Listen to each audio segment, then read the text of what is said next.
Shalom saudara, senang sekali kita dapat berjumpa kembali dalam channel Gerbang Pemulihan dan dalam program diskusi muda-mudi Kristiani.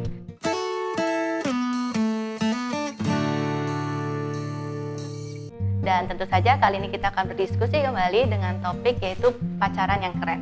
Bagaimana sih pacaran anak-anak muda hari-hari ini, dan sebenarnya kata pacaran itu dalam arti Kristiani itu seperti apa?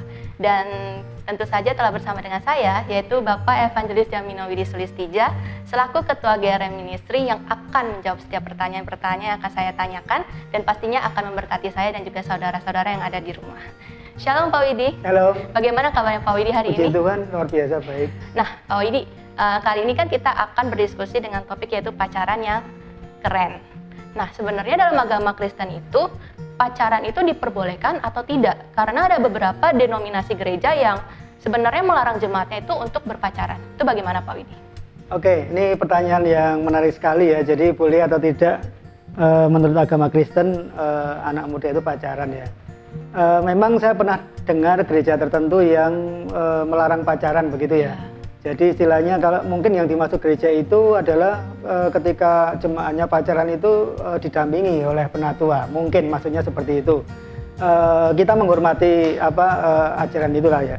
Tapi sepanjang saya membaca Alkitab dari Kejadian sampai Wahyu, sebetulnya Alkitab itu tidak jelas menyebutkan ayat tentang pacaran, atau lebih tepatnya tidak ada ayatnya ya, dari Kejadian sampai Wahyu. Nah, tapi kalau ngomong tentang pacaran, kita lihat mungkin pada zaman Abraham ya, ini anak Abraham yang pertama kali istilahnya mencari jodoh ya, mencari pasangan atau mencari pacar, itu pada zaman itu kan Abraham itu kan sudah tua, dia lanjut umur dan memang dia kaya sekali ya. Dan dia pada saat itu di Kejadian 24 itu dia menyuruh hambanya, atau mungkin pada saat itu namanya bujangnya, itu orang yang diberi kuasa atas segala kepunyaan Abraham. Mungkin kalau zaman saat ini ya semacam direktur operasional gitu ya, dia dipercaya untuk mengelola kekayaannya. Singkat cerita si bujang ini disuruh ke sanak saudaranya di Aram Mesopotamia, dan dengan pesan supaya engkau pergilah ke sanak saudaraku, carikanlah untuk anakku istri ya. Nah, lalu Abraham memberi pesan bahwa Ishak itu tidak boleh dapat perempuan orang Kanaan gitu ya. Jadi ini istilahnya masih sanak saudara. Singkat cerita, bujang ini pergi ke sana, akhirnya ketemulah dengan Ribka. Ya, ketemu dengan Ribka, akhirnya mereka tanda kutip tanpa pacaran. Langsung ya, langsung ditembak begitu, akhirnya mau gitu ya, jadi calon istri dari Ishak. Nah, tentu saja masalah tadi boleh atau tidak boleh. Kalau Alkitab tidak menyatakan ayatnya tentang pacaran, bukan berarti tidak boleh kan? Ya, bisa boleh, bisa tidak boleh. Tapi saya menangkap bahwa Alkitab yang tidak ada ayatnya tentang pacaran itu menyiratkan bahwa kalau yang dimaksudkan boleh pacaran itu adalah ketika seseorang atau jemaat anak muda itu menjalin hubungan karena rasa suka, pendekatan lah, PDKT ya istilah sekarang ya, itu saya kira tidak ada yang bisa melarang ya. Orang suka di kebaktian youth atau anak-anak muda begitu, satu dengan yang lain suka, kan tidak ada yang bisa melarang. Tapi yang tidak boleh pacaran menurut saya pribadi adalah pacaran yang melebihi batas. Artinya pacaran itu ada aktivitas ciuman di situ, kemudian pacaran main coba-coba gitu ya. Jadi coba-coba itu artinya ya kita jalan yuk, kalau cocok kita lanjut, kalau enggak bubar sudah. Artinya apa? Ada salah satu pihak yang nanti akan disakiti begitu. Jadi boleh enggak boleh menurut saya, kalau Alkitab tidak menyatakan ayatnya bukan berarti tidak boleh ya. Ya, ini pendapat saya seperti itu sih.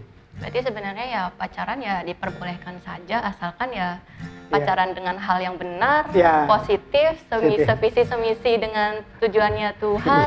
Jangan sampai kita pacaran malah tindakan atau perbuatan kita malah negatif gitu ya Pak Widi ya. Nah, kalau begitu sebenarnya definisi pacaran itu menurut kebenaran firman Tuhan atau menurut Pak Widi sendiri nih, itu seperti apa definisi pacaran itu? Ya, tadi seperti yang saya sampaikan di awal, Alkitab tidak memberikan definisi tentang pacaran ya. Kalau kita buka Kejadian sampai Wahyu saya bolak-balik nggak ada ayatnya tentang pacaran ya. Tapi menurut saya sih pacaran itu istilah dunia sih sebetulnya. Dunia menyebutnya pacaran memang ya itu wajar lah kalau kita bicara tentang pacaran. Orang pada umumnya, orang tidak beragama pun juga sepakat dengan kata pacaran begitu ya. Tapi yang ada di dalam Alkitab kita itu adalah ayat yang berbunyi tentang kata pasangan ya. Nah, saya akan berikan di 2 Korintus 6 ayat 14 dikatakan seperti ini. Janganlah kamu merupakan pasangan yang tidak seimbang dengan orang-orang yang tak percaya. Sebab persamaan apakah terdapat antara kebenaran dan kedurhakaan? Atau bagaimanakah terang dapat bersatu dengan gelap? Nah, perhatikan di sini garis bawahi kata pasangan. Janganlah kamu merupakan pasangan yang tidak seimbang. Dalam bahasa Inggrisnya unequal, pasangan yang tidak sejajar begitu. Jadi kalau kita lihat dari ayat ini berarti sebetulnya tidak ada istilah pacaran di dalam Alkitab kita ya. Jadi kalau menurut pendapat saya pribadi ini tadi menurut Alkitab. Jadi Alkitab tidak ada ayat tentang pacaran. Yang ada adalah pasangan. Arti pacaran menurut pendapat pribadi saya nih, yaitu ketika kedua makhluk ya yang tentu saja mereka membangun hubungan dengan lawan jenis ya, bukan dengan sejenis. Hati-hati. Ya. Hati-hati berdasarkan rasa suka gitu. Ini pengertian saya. Artinya orang ada dua manusia yang berlawan jenis kemudian menjalin hubungan PDKT tadi. Tentu saja PDKT ini ada rasa suka. Orang nggak mungkin kalau nggak ada rasa suka melakukan PDKT kan. Iya. Nah terus karena Alkitab itu tidak menyatakan secara jelas atau tepatnya tidak ada ayat tentang pacaran, berarti dengan kata lain Alkitab itu mengajarkan kita untuk menikah ketika kita menemukan tanda kutip pacar kita. Atau istilah saya lebih enak kok jodoh ya. Jodoh. Ketika kita menemukan pasangan ya, tadi boleh kata pasangan juga, pasangan atau jodoh. Ketika kita menemukan pasangan kita, maka Alkitab mengajarkan kepada kita untuk menikah seperti itu. Jadi definisi pacaran menurut Alkitab sebetulnya tidak ada. Ya. Nah, sedikit menyinggung tadi kan Pak Widi bilang membacakan ayat di 2 Korintus ya, Om? 2 Korintus 6 2 Korintus 6 ayat 14 yang mengatakan janganlah kamu berpasangan dengan yang tak percaya atau bagaimanakah terang dapat bersatu dengan gelap. Ya. Kan saya dan juga saudara-saudara yang ada di rumah mungkin sering sekali mendengar kata-kata ayat ini gitu. Kan secara umum berarti kita tidak boleh berpacaran dengan orang yang berbeda agama. Sebenarnya ada pemahaman lain atau pengertian lain nggak sih Pak Widi selain membahas mengenai berpasangan itu? Pengertian lain yang dimaksud gimana nih? Jadi nggak terang tidak dapat bersatu dengan gelap. Berarti kita nggak boleh berpacaran dengan agama lain. Mungkin ada pengertian lain nggak selalu melulu membahas tentang pacaran seperti itu atau berpasangan? Kalau kita melihat penciptaan awal ya Adam dan Hawa, Allah menciptakan manusia itu berpasangan. Karena pada saat itu Adam tidak menemukan teman yang sepadan ya. Dia ketika dia melihat unta kok aneh bentuknya nggak kayak saya begitu kan, ketika ketemu gajah nggak cocok begitu ya. Tapi ketika itu kemudian karena manusia ngomong bahwa dia tidak ada teman yang sepadan, maka Tuhan menciptakan Hawa dari tulang Adam begitu ya. Nah, kalau ayat yang dimaksudkan Rasul Paulus di 2 Korintus ini, janganlah kamu merupakan pasangan yang tidak seimbang. Pasangan ini dalam arti orang yang memang sudah mau menikah. Tujuannya untuk menikah. Ya, tujuannya untuk menikah. Ya, akan menikah begitu kan.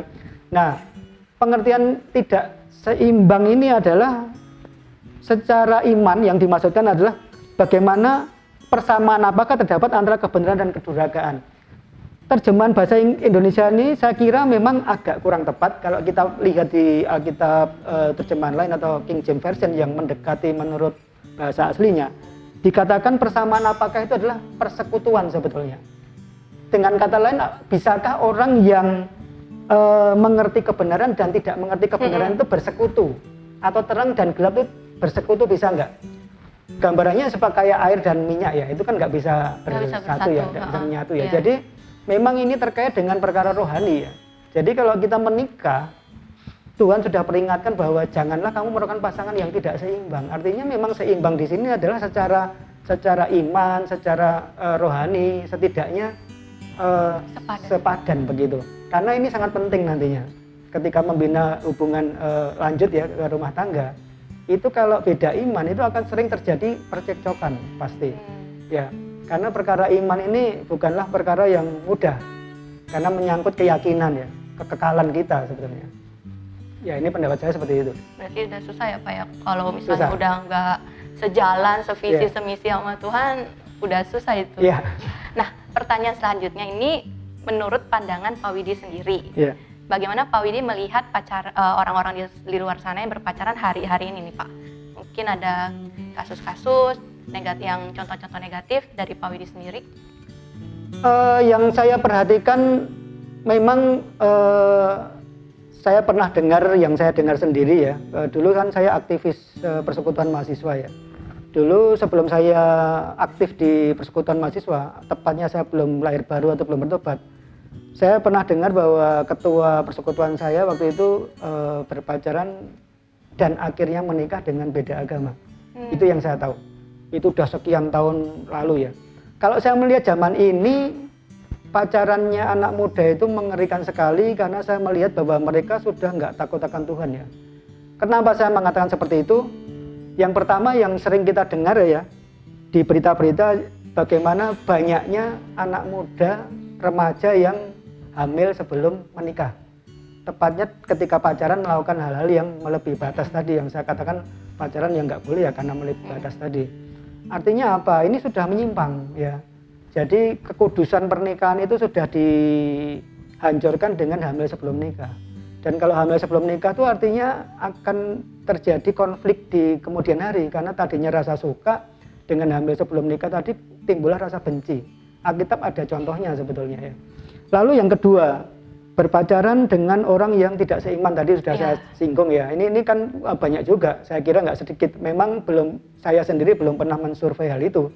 Tapi saya rasa banyak yang kita dapati akhirnya salah satu mengalah, misalnya dapat agama lain lalu kita kalah, atau yang agama lain itu kalah dengan kita. Lalu yang ketiga, kita lihat anak-anak muda sekarang ini bahkan pacaran itu seperti main-main. Mereka banyak sekali pacarnya. Artinya punya cabang yang banyak gitu. Pacarnya lebih dari satu, iya. Jadi bisa pacaran sana sini tanpa beban begitu. Cuma menghilangkan rasa bosan mereka nah, aja gitu itu dia. ya. Ini saya kira banyak ya. Jadi kesan saya adalah seperti coba-coba ya, tanpa komitmen lah. Lalu yang kasus yang keempat yang saya kira juga banyak, yaitu ada anak muda atau remaja itu gonta-ganti pacar. Jadi habis putus dengan si A, nanti dengan si B, habis putus dengan si B, dengan si C, akhirnya sampai 10 pacar gitu ya. Saya pernah ketemu ketua youth ya, pacarnya sampai 10. Wah, ini menghebohkan sekali. Akhirnya sampai gembala turun tangan ya. Kan ini kan menyakiti juga, kasihan juga si ceweknya kan, dipermainkan seperti itu.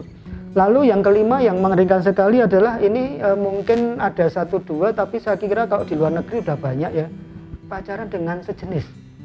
Ya, jadi laki-laki pacaran dengan laki-laki, istilahnya banci dengan banci.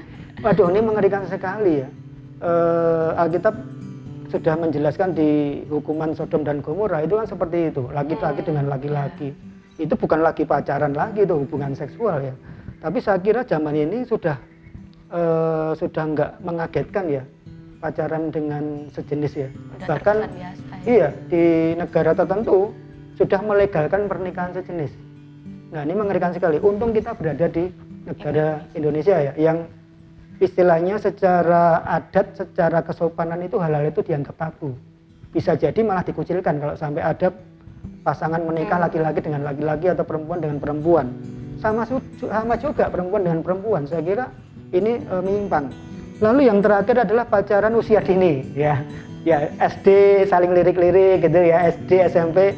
Menurut saya SMA pun juga saya pikir belum pantas untuk pacaran ya. Nggak tahu kalau sekarang, saya kira banyak. Kalau saya sih patokan untuk pacaran tuh ya mulai ketika usia-usia kuliah ya. Usia-usia kuliah, bahkan saya sendiri dulu menjelang pada saat skripsi begitu. Artinya sudah mau mendekati masa berkarir begitu kan. Saya kira 6 kejadian ini saya sebutkan tadi 6 ya. Apa yang terjadi di luar sana pacaran yang model begitu. Berarti sebenarnya hal-hal negatif yang tadi Pak Widi sebutkan itu terjadi karena mereka sudah tidak takut lagi akan Tuhan, tidak takut lagi akan dosa. Betul. Nah, bagaimana biar kita nih anak-anak muda tidak menumbuhkan rasa takut akan Tuhan, biar kita tuh nggak melakukan hal-hal negatif yang seperti tadi Pak Widi katakan. Biar kita diingatkan lagi, biar kita takut akan Tuhan. Jadi ini mengenai caranya ya. Jadi ya kalau caranya pacaran kita itu anak muda nih. Iya. Kita tahu bahwa sebetulnya di dunia ini itu sebetulnya bumi ini kan sudah rusak ya oleh kelakuan manusia. Kita patut sadari itu dulu.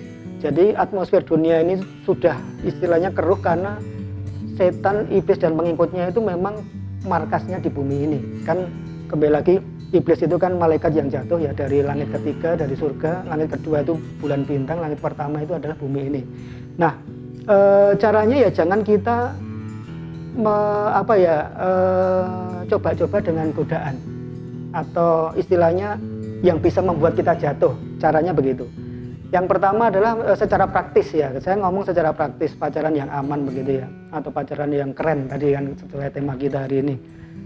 Misalnya jangan pernah berduaan di tempat-tempat yang gelap. Ya, gelap ini kan macam-macam ya, bisa ya pokoknya yuk cari tempat yang gelap gitu ya, yang entah itu di taman gitu ya. Gelap bisa di taman atau mungkin di mall pun juga tempat seperti itu juga ada, ya kan. Kalau kita menghindari yang begitu, setidaknya ada rem, ya. Setidaknya kita tidak mendekati atau justru malah mendekati godaan gitu loh, mencari masalah kalau kayak gitu. Biasakan jangan di tempat-tempat gelap atau sepi ya. Atau mungkin kalau misalnya sedang ada di rumah ya, rumah sepi nggak ada orang ya, pintu dibuka gitu. Tidak membiasakan misalnya ketika berkunjung atau wakuncar begitu, dia mencari kamar gitu ya, di mana orang tua nggak ada lalu ditutup. Nah, menurut saya itu riskan. Tapi kalau di rumah ya amannya di ruang tamu seperti itu. Itu pun juga biasakan pintu dibuka, kira-kira begitu. Lalu ingat bahwa kalau kita tadi pasangan yang seimbang, artinya secara rohani dua-duanya udah lahir baru.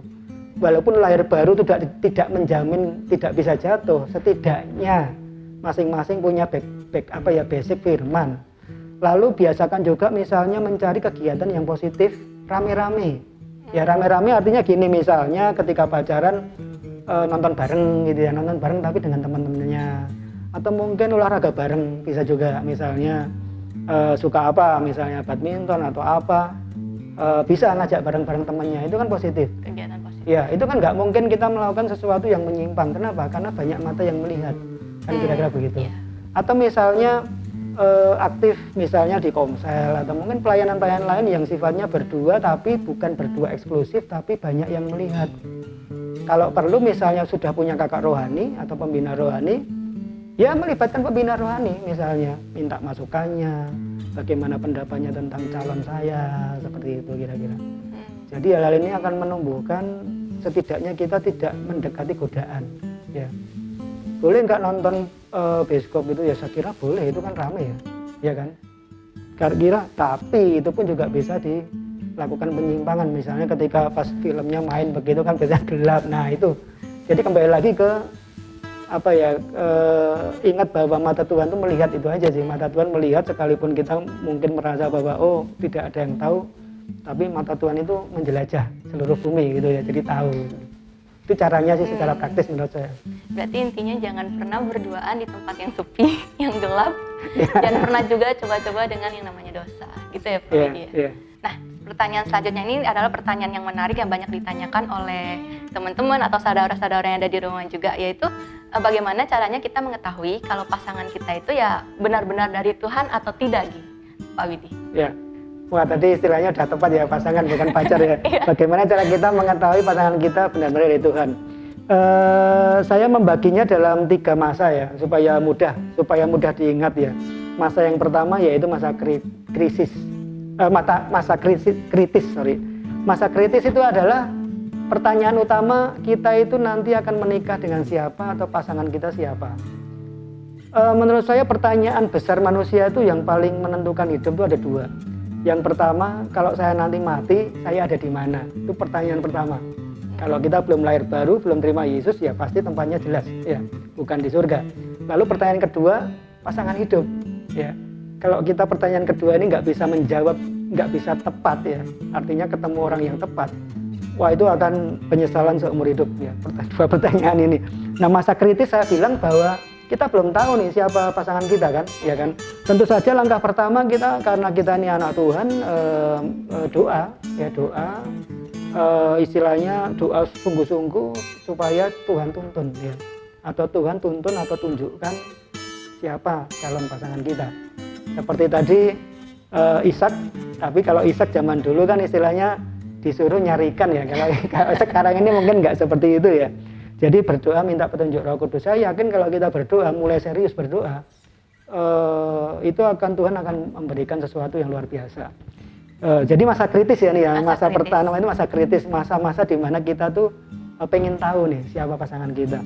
Lalu setelah berdoa tentu saja kita tentukan motivasi kita tuh pacaran apa, atau motivasi kita PDKT itu apa.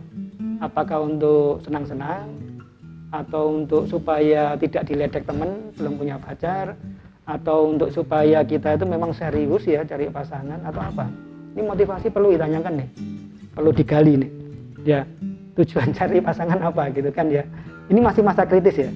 Lalu yang berikutnya adalah kita juga mempertimbangkan usia, mau berapa lama nih, apakah 1 tahun, 2 tahun, 3 bulan, 7 tahun dan sebagainya. Nah setelah masa kritisnya oke, sekarang kita masuk masa penentuan. Masa penentuan itu adalah setelah kita doa, tentu kita menunggu jawaban Tuhan, benar nggak? Ya. Siapa nih cara lirik sana lirik sini gitu kan, menunggu jawaban Tuhan. Nah jawaban Tuhan ini dari apa yang saya perhatikan atau dari pengalaman itu adalah banyak ya jawaban Tuhan. Yang pertama mungkin Tuhan bisa jawab melalui mimpi. Ada beberapa anak Tuhan yang dapat pasangan itu dari mimpi, dan dari mimpinya ini jelas sekali pasangannya nanti itu yang dia tidak pernah terpikirkan ya. Padahal seringkali ketemu, seringkali itu, tapi dia tidak sadar bahwa itulah pasangan yang dipilih Tuhan. Ada juga yang bukan melalui mimpi tapi lewat konfirmasi hamba Tuhan, konfirmasi pendeta kita, penatua, atau mungkin kakak rohani seperti itu. Itu juga bisa ya, karena kita juga ikut didoakan juga oleh kakak rohani, kira-kira seperti itu. Ada juga yang memang melalui yang ini, tanda kutip orang sekarang melalui mak comblang gitu ya, ya dicarikan. Tapi dicarikan ini bukan sekedar dicarikan, karena Tuhan memang bisa bekerja di situ.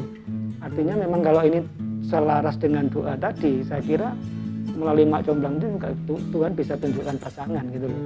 Nah ini masa penentuan ya. Nah kalau sudah ting gitu ya, sudah tahu ABC-nya ini siapa, kita masuk ke masa ketiga, yaitu masa persiapan.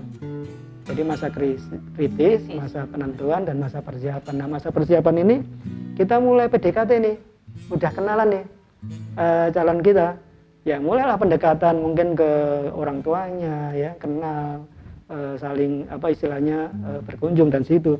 Dan yang penting adalah setidaknya dari bokap nyokap itu ada restu. Nah kalau salah satu bokap nyokap itu dari kedua pihak ini salah satu nggak ada restu, itu artinya Tuhan nggak confirm. Kenapa? Tuhan nggak mungkin menentang apa yang difirmankannya sebetulnya. Dan tandanya adalah damai sejahtera. Kalau kita ketemu dengan pasangan yang ditunjuk Tuhan, tentunya ada damai sejahtera, bukan malah pertentangan, bukan malah istilahnya perselisihan dengan orang tua, kan nggak bagus juga ya. Ini penting restu. Lalu yang terakhir dari masa persiapan yaitu tentukan waktu menikah. Kan tadi Alkitab tidak menyatakan, tidak ada ayatnya tentang pacaran, adanya kan janganlah kamu melakukan pasangan yang tidak seimbang. Jadi sudah mulai menentukan nih, Beb, mau berapa lama nih kita menikah begitu kira-kira, apakah 1 tahun lagi, 2 tahun lagi, 5 tahun lagi. Tentu itu dengan persiapan yang matang tadi ya, karena secara finansial mungkin sudah siap. Memang untuk menikah tidak istilahnya finansial juga penting ya. Ya bukan berarti harus menunggu sudah punya rumah 2 lantai, mobil banyak, ya enggak, tapi jelas secara finansial itu sudah siap, seperti itu sih. Berarti ada 3 masa yang sudah dijelaskan oleh Pak Widi. Berarti sebenarnya kalau kita sudah kita yakin kalau pasangan itu dari Tuhan, melalui step-step yang sudah Pak Widi jelaskan. Yang pertama itu masa kritis, di mana kita harus berdoa sama Tuhan. persiapan mentalnya kita. Betul. Terus yang kedua masa penentuan, Iya, menunggu jawaban dari Tuhan, entah dari mimpi atau konfirmasi dari kakak rohaninya kita, mak comblangnya kita. Terus yang ketiga adalah masa persiapan, di mana kita melakukan pendekatan yang mau berapa lama, bahkan restu dari orang tua pun sangat amat penting. Betul. Dan juga masa persiapan untuk kita pernikahan, entah finansial kita juga harus mapan. Seperti itu ya, Iya, Pak Widi. betul. Nah, pertanyaan berikutnya, kalau misalnya di tengah jalan kita udah nggak cocok nih ngerasa nih, terus tiba-tiba ya udahlah kita memutuskan untuk putus aja, itu apakah itu dari Tuhan atau gimana, Pak Widi? Nah, kalau putus memang istilahnya itu juga bisa jawaban Tuhan bahwa pasangan kita, istilahnya dalam pasangan kita bukan yang tepat untuk kita ya. Walaupun memang di balik itu pasti ada yang tersakiti lah ya. Namanya pernah hubungan kan sepertinya kan itu hubungan emosi dan jiwa juga ya. Nah, saya kira juga akan lebih baik begitu. Berarti kan Tuhan udah nggak istilahnya berkenan akan hubungan itu, lebih baik menangis sekarang daripada nanti menangisnya lama. Kalau sudah menikah kan istilahnya tidak ada kata cerai kan ya. Jadi artinya ya ini kalau tandanya pasangan dari Tuhan ya fase-fase tadi dilewati dengan istilahnya lancar dan memang damai sejahtera begitu. Itu jawaban dari saya seperti itu sih. Berarti kalau misalnya kita di tengah jalan udah nggak cocok, udah nggak nyambung sama pasangan kita ya lebih baik kita udahan sekarang, kita putus sekarang daripada nantinya kita sudah masuk ke masa pernikahan, Betul. udah berumah tangga bertahun-tahun kita malah menyesal, sedangkan kata perceraian itu tidak ada dalam Alkitab seperti Betul. itu ya. Yeah. Baik Pak Widi, pertanyaan terakhir nih. Mungkin bisa diingatkan kembali mengapa banyak sekali anak-anak muda yang jatuh dalam dosa ketika mereka berpacaran, dan bagaimana cara kita mengatasi biar kita nggak jatuh dalam dosa itu. Oke. Saya jelaskan untuk awalnya ya bahwa kita bumi ini sudah rusak ya, kejadian pasal 1 dan seterusnya itu, dunia ini sudah rusak oleh kelakuan manusia ya, sampai Tuhan menghukum dengan air bah. Kemudian menara Babel juga simbol kerusakan kejahatan manusia. Sodom Gomora juga itu adalah puncak dari hubungan yang tidak sehat ya. Nah, kemudian kita juga tahu bahwa di bumi ini pengaruh iblis itu sangat kuat ya. Sehingga bagi siapapun anak Tuhan yang istilahnya enggak kuat ya secara iman, secara rohani, bisa jatuh gitu ya. Saya bisa jatuh termasuk pelayan Tuhan. Nah, pengaruh iblis ini demikian kuat sampai anak muda ini misalnya biasanya kalau orang jatuh karena pergaulan yang salah ya. Dia bergaul dengan orang-orang yang memang kelakuannya sama seperti itu, pacaran yang menyimpang begitu. Lalu orang tua juga tidak pernah mengajarkan kebenaran tentang firman Tuhan kepada anaknya. Ini juga salah satu faktor. Tapi kan kita nggak bisa menyalahkan orang tua nih. Artinya tadi bumi sudah rusak dan pengaruh iblis itu demikian kuat. Nah, bagaimana caranya supaya kita tadi tidak jatuh kan, pertanyaan dalam dosa. Nah, caranya ya menjaga hidup kita ya dengan protokoler surgawi. Nah, kita di masa Covid ini aja ada protokoler kan, protokoler kesehatan yang harus kita taati, disiplin sehingga kita nggak kena Covid. Nah, kalau di dalam pacaran, protokoler surgawi lah yang akan menentukan atau membuat kita ini aman begitu. Setidaknya aman karena protokoler surgawi. Nah, saya bisa berikan satu ayatnya untuk pemirsa, yaitu di dalam Mazmur 119 ayat 9 dikatakan begini. Dengan apakah seorang muda mempertahankan kelakuannya bersih dengan menjaganya sesuai dengan firman-Mu. Jadi mempertahankan kelakuan bersih, cara pacaran yang bersih, PDKT yang bersih itu dengan menjaganya sesuai firman. Menjaga sesuai firman seperti tadi yang saya kasih contoh, jangan misalnya bepergian berdua di tempat gelap atau di tempat sepi. Itu kan namanya istilahnya mendekati bencana lah ya, karena iblis tahu itu adalah godaan terbesar supaya setiap anak Tuhan itu jatuh. Nah, supaya nggak jatuh pakai protokoler surgawi, pola hidup kudus. Bisa nggak? Saya yakin bisa. Ya tadi kita tidak sengaja untuk mencari kelengahan ya, tapi kita menjaga supaya bersih tadi sesuai firman-Mu. Nah, sesuai firman Tuhan ya apa? Protokoler. Ya tadi misalnya mencari kegiatan positif ya. Toh juga misalnya pacaran rame-rame istilahnya juga nggak masalah ya. Kadang-kadang berdua sih oke, tapi kan di tempat-tempat yang ramai seperti itu sih. Nah, saya kira caranya hanya itu sih, menjaganya sesuai dengan firman Tuhan. Berarti kembali lagi kepada ya kebenaran firman Tuhan dan juga kesadaran diri kita. Betul. Ya Pak Widi, jangan sampai kita malah ketika kita coba-coba kita membiarkan dosa masuk. Betul. Gitu. Ya. Terima kasih Pak Widi untuk Sama-sama. setiap pertanyaan, setiap jawaban yang telah diberikan, sungguh memberkati saya dan juga saudara-saudara di rumah. Mungkin ada pesan-pesan untuk saudara-saudara kita, khususnya mengenai topik bahasan kita kali ini. Kepada para pemirsa setia Gerbang Pemulihan ya, pesan saya sih cuma satu ya.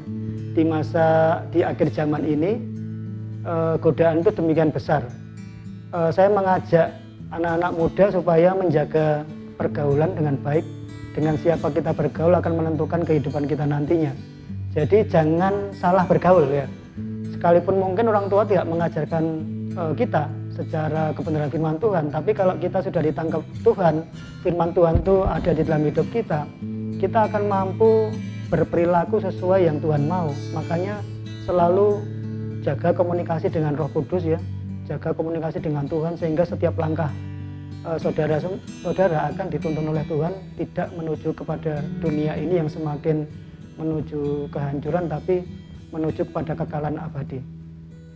Saya kira pesannya itu. Ya, terima kasih Pak Widi untuk pesan-pesannya, dan terima kasih untuk saudara-saudara yang sudah di rumah yang sudah mendengarkan channel Gerbang Pemulihan dalam program diskusi muda-mudi Kristiani ini. Dan kami mengajak saudara-saudara di rumah untuk bisa melihat program-program seperti adanya resik, renungan singkat dalam channel Gerbang Pemulihan, dan ada juga ngopi, yaitu ngobrol penuh inspirasi yang membahas mengenai peristiwa-peristiwa secara aktual. Terima kasih untuk saudara-saudara di rumah. Tuhan Yesus memberkati. Tuhan Yesus memberkati.